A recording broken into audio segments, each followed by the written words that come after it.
Have you just realized that your life is not going exactly how you planned or where you thought it was going? Do you feel like you hit a brick wall everywhere you turn and just, if you had anything but bad luck, you wouldn't have luck at all? There are people who feel that way. And you know what? My guest today knows exactly what that feels like and has changed his life around for the better. Author Nate Rifkin is joining me today. Guys, he has had bumps and bruises and is here to share with us the way he found to get through all of it. This is going to be a great show, guys. Don't miss out. Let's get into it. Be better tomorrow because of what you do today. All right. My name is Brent. This is the Fallible Man Podcast, and we make content for man, husband, father, whatever role you fill. And today we have author Nate Rifkin with us today to talk about his book, The Standing Mediation. Well, thank you, Brent, for having me on. That's a beautiful looking book. That is a beautiful looking book. And it was a delightful read, I have to tell you. I read lots of books doing podcasts, and I really, really enjoyed reading this book. I feel like I got so much out of it. I feel like this book can speak to people on so many levels. I think there's something for everybody. You did an incredible job writing it. Oh, thank you. I really, really appreciate that. Will you tell my audience, who is Nate Rifkin and why are you here today? Yeah, sure. So who I am is actually kind of why I'm here today, because I'm a guy who used to be really miserable, came from a family of really emotionally shut down people and parents that really had they weren't equipped to raise kids. They had no business doing it. So I'm a guy who got into self-help and worked at it like a madman and utterly failed. Didn't get the results he wanted. I used to drink alcohol every morning. And it's funny because a lot of people will be like, oh, do you ever try and work on yourself and set goals, but you're never consistent? And, that's why it hasn't worked out for you. And I'm like, well, no, actually, I was consistent. And I did actually try it all. I set goals and visualizing it, and it did not work. I gave it a thorough test. So and it wasn't until I turned my life around, which kind of segues from who I am to why I'm here, kind of bridging that gap, is because when I started learning more esoteric practices that come from the Taoist spiritual tradition, that's when things started to turn around. And when I started practicing those and started really changing from the inside out, that's when all the other external stuff started to work like I wanted it to work. So yeah, that's why I'm here, because now I'm I want to shout from the rooftops about, everything I kind of learned and went through. The book is called The Standing Mediation, and I really, truly enjoyed reading it. Like I said, I get to read a lot of books in this, and I really, really just enjoy sitting down and reading it. In fact, I'm definitely keeping that on my bookshelf, and I've made some notes along the way, but most people have no idea what that is. I know when you reached out, I'm like, The Standing Meditation, what is that? And so I'm sure more than a few of our listeners today are asking that question. So walk us through, what is the Standing Meditation or the Immortal Post? Sure. That in a nutshell is the foundation that turned my life around. So to explain, I have to back up a bit. So it comes from a spiritual tradition called Daoism, which goes back thousands of years. The theory is it started with shamans in Siberia, and they eventually settled in China, and that's where the tradition proliferated. And a lot of that knowledge is now getting spread to the Western world and other parts of the world. So the Taoists, there's a heavy, philosophical base. In fact, a lot of quotes that we know about today that you might have heard of, like the journey of 1,000 miles begins with one step, that actually comes from Taoism. Chinese herbalism, acupuncture, that all comes from Taoism. It's all kind of under that umbrella. Now, what's interesting is that the Taoists also had a practical system of inner work, working on oneself, and a lot of that involves meditation. So, just like you could walk into an acupuncturist's office and get a treatment, which is working on the energy of your body, the meridians of your body, which are basically like channels of energy. You can also like give yourself your own energetic like treatment. I like to call it like an energetic power wash, and you do it via the standing meditation. Now, when I first learned meditation, like I don't know, like 15 years ago, I'd read stuff like, oh, you just sit and observe your thoughts and relax, and it's great to relieve stress, etc., etc. And I tried it. I mean, if it works for some people, it's great, but I got like kind of hazy on it, and I just kind of wondered, it's like, what did I do with the last 15 minutes? So I was just like kind of like, okay, meditation, whatever. But when I started the standing meditation, it was different. It engages your body much more. First, because you're standing up, and you're not just like standing in line like you would, or standing like you would in line at a bank or something like that. You're actually standing, as you saw, with your knees unlocked. Your feet are facing forward, your knees are unlocked, and your hips are tucked as if you're standing on like a really high bar stool. So you have to engage your muscles and your tendons to hold yourself in this position, while simultaneously you focus on relaxing.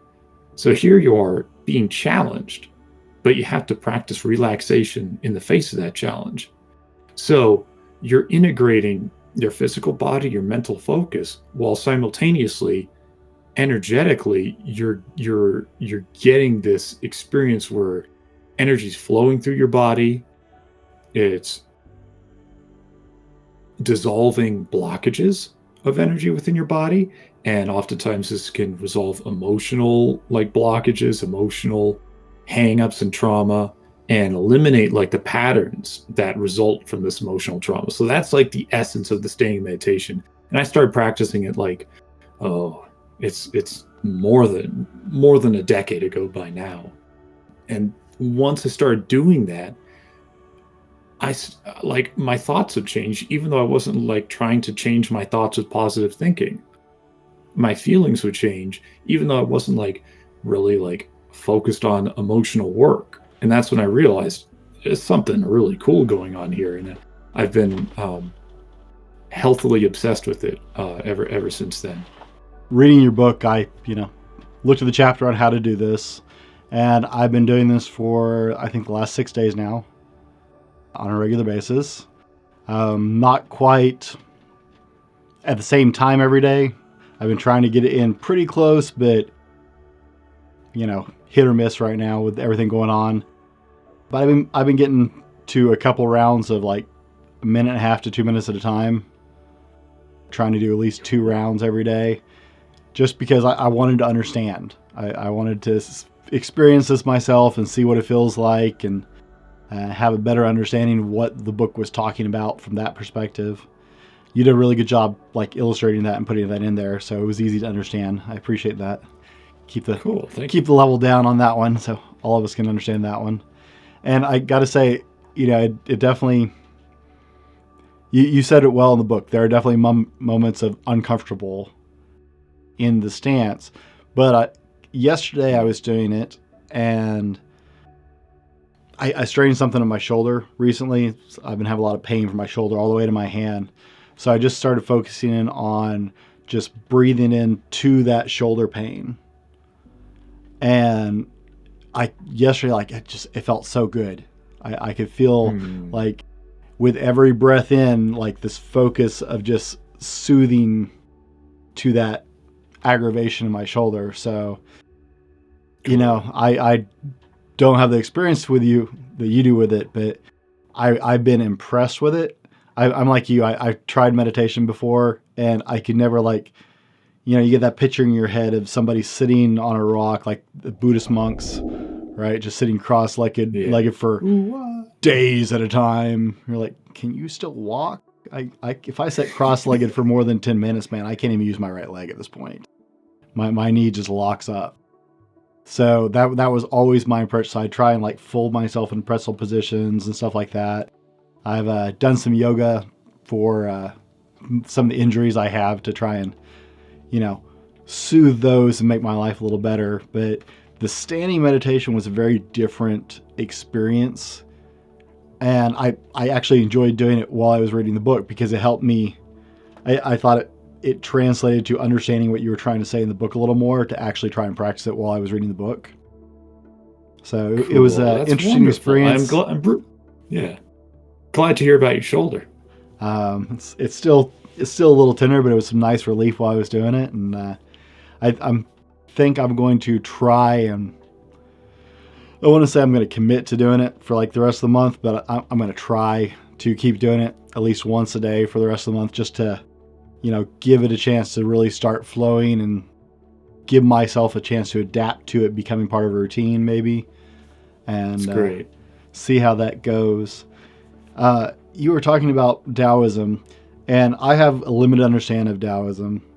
Most people think of it as a religious aspect, and reading your book and what little bit I could, look up on it, to me, it almost seemed more like a collective thought of almost like a scientific collective trying to understand the mysteries of the world and the energies of the world and how it all worked together and connected, almost more than a religious aspect. Can you clarify that some? I actually think you nailed it. Yeah, it's like a group of people just exploring their environment and just putting the pieces together of how to thrive in that environment harmoniously. And the way I like to say it is that Taoism is like a mystical tradition. So there's a philosophy, there's like the scientific aspect, which I think which is what naturally led to things like acupuncture and Chinese herbalism and meditation.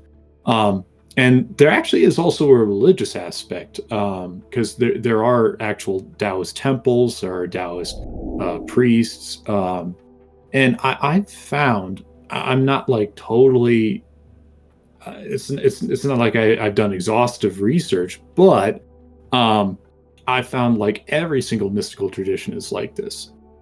I mean, there's like Buddhism is similar. There's a philosophy, there's a practical application. Mm-hmm. So traditions all over the world, even ones whose I haven't been able to research, I would bet they're the same way. So it's almost like there are these branches, and I like to think that you can kind of pick and choose which one resonates with you, based on what you're looking for and what you need.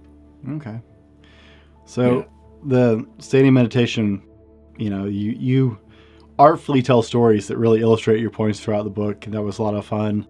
Oh, thanks. And it seemed to be this foundational thing that you just came back to in every moment, in every situation, as you were experiencing all these changes. And I want to say just experiencing life, because life is kind of insane. Everybody has this idea it's going to be like smooth sailing and so perfect. And it's like, yeah, and then life happens.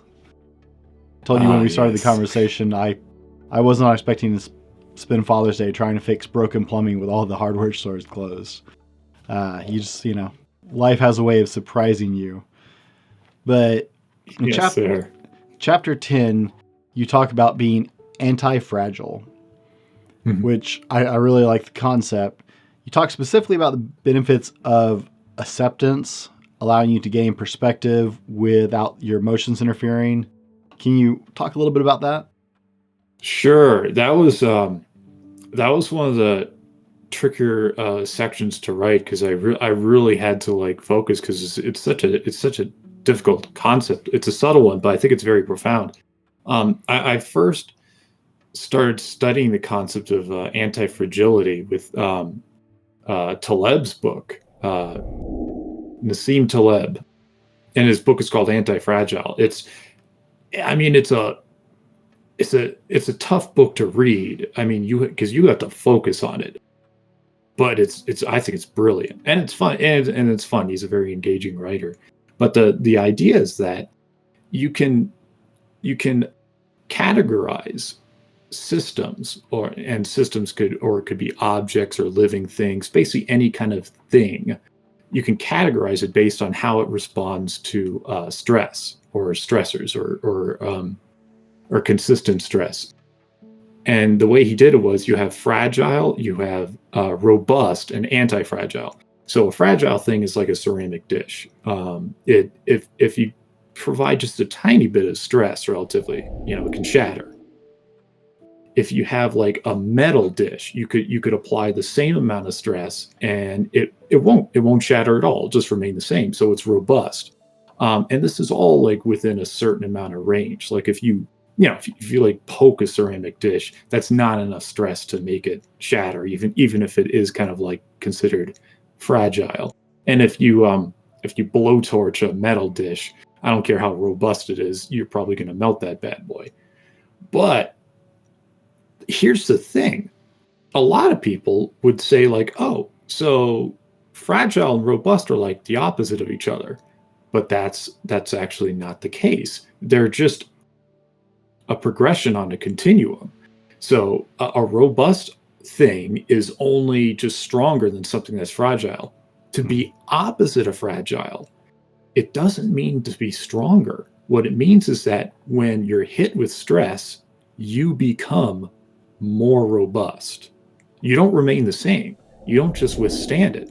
Stress is actually it actually adds to your ability to withstand stress. That's what being anti-fragile truly is. And it's such a kind of a unusual concept that, from what I understand, we did not have a word for it in the English language until Taleb came along and wrote a book about it.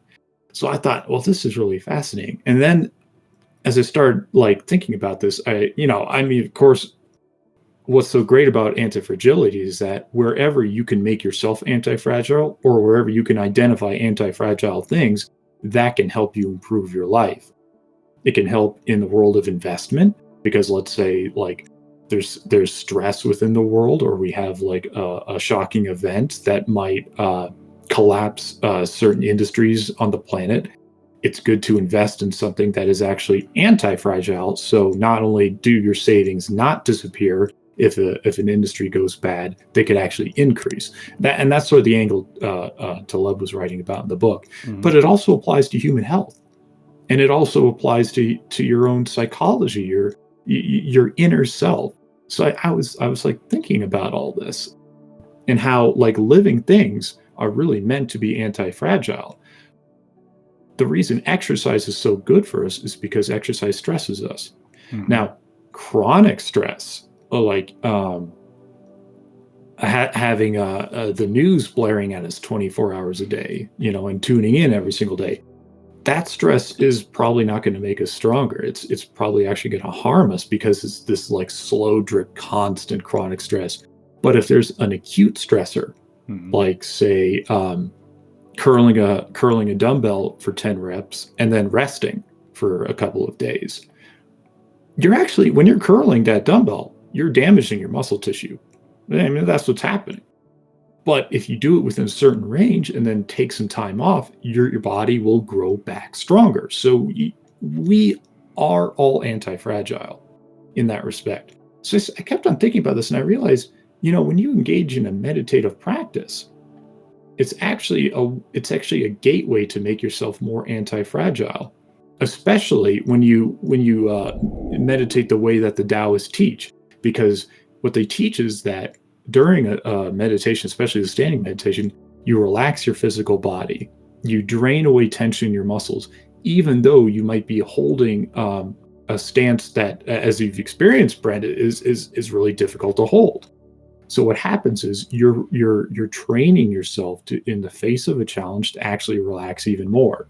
So what's really cool, and you might be able to actually practice this with your wife, is that someone can come along and actually like push down on one of your shoulders, and they can kind of push down and push kind of inward toward the center of your body.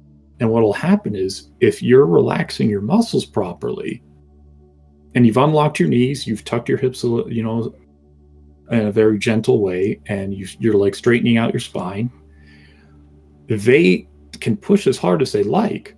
But what's going to happen is all that force they push is going to transfer down your body, through your feet, and into the floor. And you'll actually become more stable as a result. You don't have to fight against them. Just by standing there, you can not only withstand their force, but you'll actually become more rooted and stable as a result. I'm like, this is a really cool metaphor for life.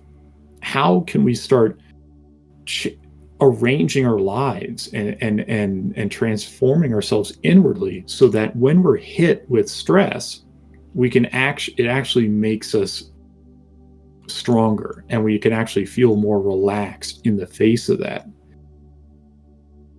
So that's why I wrote about it in the book, and I think like that's what really helped me in terms of like practicing this meditation, even though I didn't really realize it at the time, is that I was training myself to relax more, even in the face of something that was just like, oh my, I want to stop.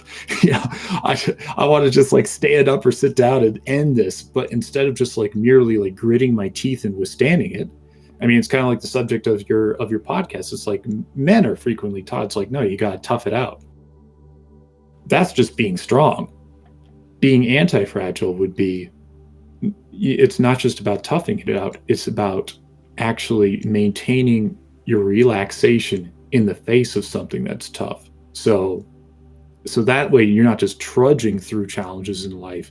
You're leaving yourself open and aware enough to be able to come up with more creative solutions.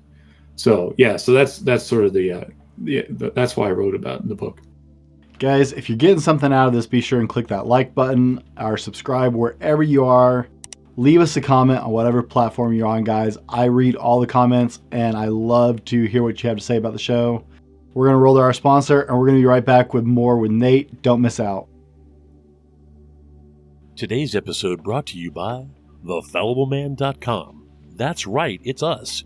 Head over to www.thefallibleman.com and check out our blog, updated twice a week with new content and links to all of our social media offerings. Tag or search us at The Fallible Man or at Fallible Man on Facebook, Instagram, Twitter, and other social medias for daily content. While you're there, check out our attitude swag, shirts, cups, stickers, and more. Again, that's www.thefallibleman.com. Welcome back. We're here with author Nate Rifkin discussing his new book, The Standing Meditation, and how he used a specific form of Taoist meditation to change his world entirely. You guys need to head to the link on the screen and get you a copy of Nate's book. It's an incredible read, guys. I highly recommend it. I enjoyed it immensely and feel like I got all kinds of things out of it. So be sure and get your copy today. We'll have the link in the description and in the show notes on all the platforms. Now, Nate, before we proceed any farther, let's address the elephant in the room, because I'm sure you've heard this before. Somebody's going to ask, how can a person of a specific faith match this up? Because I don't think it necessarily is a contradiction. That's a great question, and it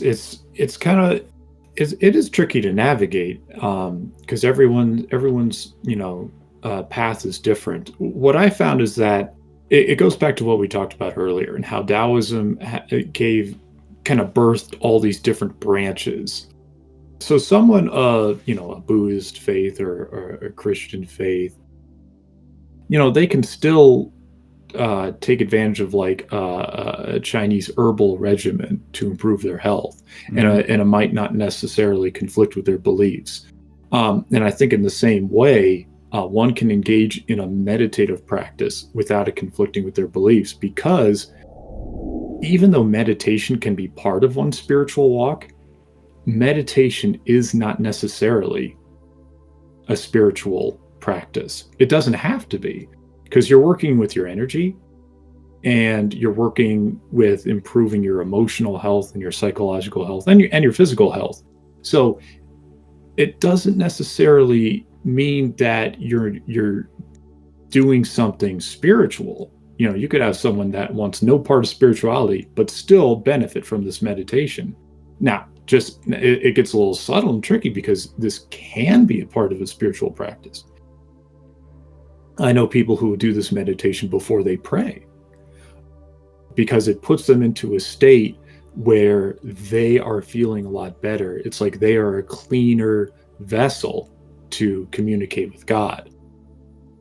So that's how I would answer that. And it is true, of course, that there is a religious aspect to Taoism, but you can be as in touch with that as you want to be, or you can be completely distant from that. It's actually interesting because a couple of my teachers, they started as born again Christians. Mm-hmm. And as they actually studied Taoism and practiced it, they did not lose or even abandon the Christian faith. They actually found the two could coexist, because ultimately it's like every spiritual tradition. It's like you're starting at the bottom of a mountain, and you have each tradition will have a different path up the mountain. Now, as you get closer, your paths actually get closer and closer and closer. As you get to the top of the mountain, you're all going toward the same space. And if it's a spiritual walk, the space is connecting with God, and that's not going to be different in Taoism at all. It's the same thing. So that's how I'd answer that. But it is an important point, and it's kind of funny you brought that up, because when I first published my book, I was actually talking to someone. It was someone I thought would probably be really into it, and he actually told me, he's like, "Oh, my religion actually prevents me from promoting anything having to do with like Tai Chi, which is a moving martial arts form from Taoism." So I respected that, but I'm like, that is a strict guy right there. That's, yeah. Like, wow. But they're out there. So but anyway, that's how I'd answer that. Like a lot of things get misquoted, I think we, in our tribalistic natures, we want to get rid of anything that isn't part of our used word in the book. I'm going to say it wrong, so no mockery. It was Ignorant or Egregore. That. Right, and because of that, right, we have certain influences, and some people want to call it tribalism when we're talking specifically about the people groups that we're a part of, whereas that applied more broadly to the influences of our life daily. Yeah. Oh, and in fact, Juan, I could briefly define Egregore. Okay. And you know what? Now that you said that, I probably should have written that little like pronunciation thing. Where I don't know how I would do it for Egregore, but Egregore. So anyway, but Egregore is basically like the kind of the more hip version of that would be a group consciousness. It's sort of the idea is like whenever people gather together, they create sort of this energetic reflection of their combined sort of consciousnesses, basically their combined wills, their combined intent, their combined knowledge and motivations and all that. So yeah, and tying it into tribalism, it's just like you said, it's this idea that if it's kind of outside that group egregore that you formed, we might perceive it as like an enemy. Yeah. Now, before we go any further, guys, question of the show: do you personally practice some form of meditation currently? And if so, what do you do? Is it something specific? Do you do the cross your legs and sit like a Buddhist monk in some quiet place? Do you use yoga for meditation? Do you just sit in a quiet room? What is your practice if you currently practice, and is it something you would try? Comment below, guys. I respond to all my comments. I love hearing what you guys have to say and just sharing and being part of the community. So put that in the comments below if you're on YouTube. Now, in chapter 14, like I said, I took lots of notes. Cool. Oh, you were talking about tempering your emotions by understanding the ebb and flow of life and the value of not letting emotions control your perspective. Will you please share with us on that concept? Oh yeah, definitely. Our emotions are useful. They are. They do have a function. The trouble is we never really got a training manual for what the heck these emotions are and how to work with them. And as a result, what happens is, what's that old phrase, putting the cart before the horse? What happens is we get led around by our emotions. and ultimately that leads to a lot of self-sabotaging behavior. I mean, I think I wrote in the book where I definitely joked about how, when like email programs like Gmail came up with that concept where after you send an email, a little button appears for 5 seconds to be like, are you sure you want to send that? You can like stop sending it now. Maybe it's AOL, but either way, they invented that for me because I've fired off so many angry emails in my life. That's purely emotional because 5 seconds after you do it, you're just like, whoa, what? Why did I do? And you either like send the apology or the awkward, like, silence or anyway. But here's the thing. So I started by saying emotions are useful because they're like alert systems. So if you get angry, what that is, it is an alert system that you are being trapped or you're under attack in some way. That's what it's meant for. That there's an injustice occurring, and that you need to like pay attention to it. I mean, fear it could be your life is being threatened in some way. So all these alert systems are meant to like instantly draw your attention to something, quicker than a logical explanation. Now, the problem is we in our current day and age, our emotions are constantly triggered. And instead of regarding them as like this instant alert system, we dwell in them. It's just like we talked about a stress that makes you stronger versus chronic stress. Well, we've got chronic emotions. Mm-hmm. So we might suffer from chronic worry and chronic anger.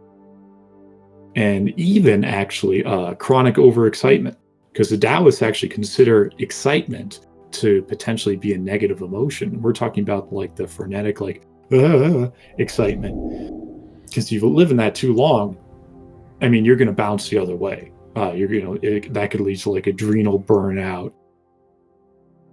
So the key to tempering our emotions is it's not living like a robot. It's not stuffing down our emotions. It's not ignoring our emotions. And we've met these people. I actually had a former teacher like that who was just like, whew. I mean, he was like, he never said it specifically, but I always picture him be like, I'm very spiritually developed, because I'm very centered. It's like, dude, you've stuffed that stuff down for so long that you may think you are, but really it's just like a coping mechanism. Mm. So it's not to become a robot. The key, though, is actually to acknowledge your emotions for what they are. If you feel fear, if you feel worry, or if you feel anger, that is like a warning message that you're supposed to pay attention to something. Now, after you figure out what you're supposed to pay attention to, you acknowledge the emotion. You acknowledge that you're feeling this way. It's like, okay, I get it. I'm scared right now. Again, it's like men...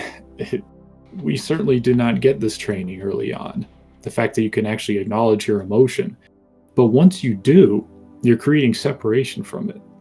And you can actually, let it pass. And you could be grateful for it. Because gratitude for your emotion is another way that you can actually paradoxically, that you can allow that emotion to settle down. It's when we start fighting against our emotions that they actually get stronger. It's almost as if like emotions are... anti-fragile in that sense. If you start fighting them, they're going to come back in greater numbers. Whereas if you acknowledge it and you feel gratitude for it and for its ability to instantly get you to focus on something that could be going wrong, that's how you can start to like have your emotions be more tempered and to live with that. And it's like I wrote in the book, this is it's probably a lifelong practice. But it's a very, very worthwhile one, because what you'll find is that as you're able to sort of temper your emotions for and acknowledge that feelings do have a use, and you use your feelings to kind of direct your attention to something that needs to be addressed in your life, what's going to happen is instead of going through this like up and down yo-yo of life of things going bad and then things going well, the yo-yo life you experience will start to sort of angle upward. It's like, yeah, you can have good days and really bad days, but the overall trajectory is going to start to get better over time. And after years of this, you'll have a bad day and you'll look back and realize, you know what, this bad day is actually, I would have considered this to be a good day 10 years ago or even 5 years ago. We're never, I mean, as long as we're on planet Earth, we're not going to be able to get rid of those highs and lows. But by working with them properly, at least we're going to make some kind of use from them. So that's what I talk about when I say tempering your emotions. So yeah. You talk about optimizing your life with the 80-20 rule. You want to touch on that for a minute? Yeah, I mean, the 80-20 rule is super cool. It comes from, it's funny, we were just talking about memorizing stuff that, when you have to edit it and write and stuff. It comes from a researcher in Italy, but I do not remember his name. It is in the book though. But what he discovered was that, I think it was land was the first thing he discovered. He started looking at plots of land and who owns the land, and he realized 20% of people actually owned 80% of the land in Italy. Mm-hmm. And this took him on a journey where he realized so much stuff and so many concepts in our society fit into this 80-20 rule. And a couple of things happened from there. There's an investor, his name's Richard Koch, and he took this 80-20 rule and he actually started applying it to personal development. He wrote a book about how, well, not only are like there are concepts where 20% of something is related to 80% of something else, like land ownership or the flow of currency, like is things like that, or the size of like oceans or things, fill in the blank there. It's also something where an action can result in a result where 20% of your actions result in 80% of your results, good or bad, by the way. So he related it to how maybe 20% of your investments might actually result in 80% of your profits, or a bad investment, 20% could result in 80% of your losses. So I started thinking about how 20% of what I do probably does result in 80% of the output, the benefit. Like, say, if you're at the gym, and I mean, I'm not saying this for you or me, but some other person might be in the gym and they might be chatting someone up for an hour, just kind of wasting their time. When they actually stand up to do an exercise, that 20% is really what's going to lead to their results. Now let's take this a step further. An author named Perry Marshall wrote a book where he described how 80-20 isn't just 80-20. You can take it further. You could take it to the point where 4% of your actions might actually result in, I think it was something like 60-something% of your results. And 1% of your actions result in like 51% of your results. So it's like the 20% of the 20% delivers you the 80% of the 80%. So you could like look at it on the graph. And I started thinking about this and I realized, this could apply to like friendships. Like you could have one person that you spend half your time with in terms of friends, whereas maybe your core group of like 4 or 5 people might be most of your time. And then you have your acquaintances. They could be the 80% of people, but you only spend 20% of your time with them. I mean, it applies to our living situations, and landing the plane here are habits, because you can examine, if you take the time to examine your habits, you might realize, oh, wow, this little habit here that takes only a few seconds per day actually probably contributes to 80% of my problems, which is probably true for me with drinking alcohol.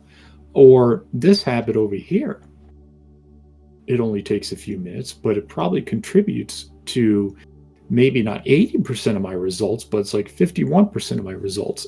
And so I started thinking, what are the habits that actually contribute the most? And for me, I came up with paying myself first, like saving money before I spend it all on entertainment, or even before I necessarily pay my bills. Until I started saving money and giving it to myself, I was on a hamster wheel in terms of my income and my spending, because it didn't matter how high or low my income went. If I didn't pay myself first, It all went somewhere. So that was that like little 1% that actually led to like half of my results in finally becoming financially stable. The meditation for me was probably the biggest one, because when you get into that centered space from a meditative practice, your emotions become more tempered. You become more creatively open. You become more energized. You're eliminating your self-sabotaging patterns. That's going to have a knockoff effect on everything you do. It's going to have a positive effect on your relationships, how you relate to your spouse. It's going to have a positive effect on your career, whether you're an employee or whether you're an entrepreneur. And even though it was only 1% of your day, maybe, I forget what 1% 24 hours is. It might be like 15 minutes or something like that. It's going to have a positive knockoff effect on the rest of your day. So the way that I implement this on a practical level is when I wake up in the morning, I do not check my phone. I do not get online. I don't do anything before doing some kind of meditation, because I just have a working assumption that once I check my phone, my day is just going to go to hell. Yeah. That's just my working assumption. It's fair enough for most of us. Oh yeah, it's just like, that's it. You're done. Now, sometimes that's not true, but other times it definitely is. So I want to make sure that I engage in one of those like 1% habits, because we all have the same 24 hours. Time, we can't buy more time necessarily, but we can leverage it better. And I've got like a healthy obsession with leverage. I'm always looking, it's like, how can I leverage the money I save? Where can I invest it so that it's going to accumulate even if I have a really crappy day? Mm-hmm. How can I implement meditation into my day so that even if I'm blindsided with something an hour later, maybe I'll react and respond to it in a more healthy way than if I did not. I'm still fallible, but how can I at least increase that, adaptation just a little bit to be a little bit more healthy and a little bit more harmonious? Because if I do, guess what? 80-20, day after day after day after day, it's going to accumulate bit by bit. And that's what's going to make the difference between like a happy, fulfilled life and not. It's, as much as we'd like it to be some wild overnight success story, it's those little wins. It's those little bits of leverage.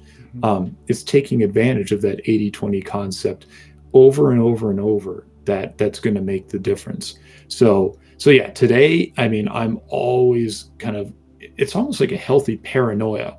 I'm always looking for, where am I going to get sucked into something that's going to take up 20% of my time, and it's just going to end up with like this 80% result that's going to make my life worse. So I'm always kind of on the lookout for stuff that brings me down and time wasters in that respect. What's next for Nate Rifkin? More writing. More writing? Because I love it. Yeah, I mean, I'm already working on book number 2, and I just absolutely love it. If I don't write, man, I go nuts. So that's what's next for me. And I really appreciate that you're enjoying my book and getting something out of it. What's next for me is more of that. Can I put out more books that are going to help more people and get to talk with folks like yourself? Well, you're going to have to come we're going to have to do a follow-up if you got a second book coming. Deal. I'd love to. I'm in. So thank you for having me back. Where can people find you, Nate? My book is on Amazon, and it's called The Standing Meditation. And people can just go to thestandingmeditation.com. And that right now, that just forwards straight to the Amazon page. And, in terms of finding me, I think that's the best way to do it, because, I put 3 years into that book. And if anything I said here today resonates, people are going to love the book, because that goes way deeper on a lot of stuff. And, in the book, I've got some links where people can go deeper than that. So if someone were starting at ground zero, I would say that's the best way. Okay. I think I could go on for hours, but I want to be respectful of your time. So thank you for joining me today. Guys, I highly recommend Nate's book. You need to go get yourself a copy. Go to the link that was there. There will be a link in the description, a link in the show notes. Nate shares some incredibly valuable universal insights, guys. There's just so much there if you will let yourself unpack it and enjoy it. I've been enjoying experimenting with the Immortal Post in my own life and just seeing where that goes and how that feels. But the lessons in the book are universal in so many ways. Thank you for joining us today. Guys, thank you for your time. Be better tomorrow because of what you do today, and we'll see you next time. This has been the Fallible Man Podcast, your home for everything man, husband, and father. Be sure to subscribe so you don't miss a show. Head over to www.thefallibleman.com for more content and get your own Fallible Man gear.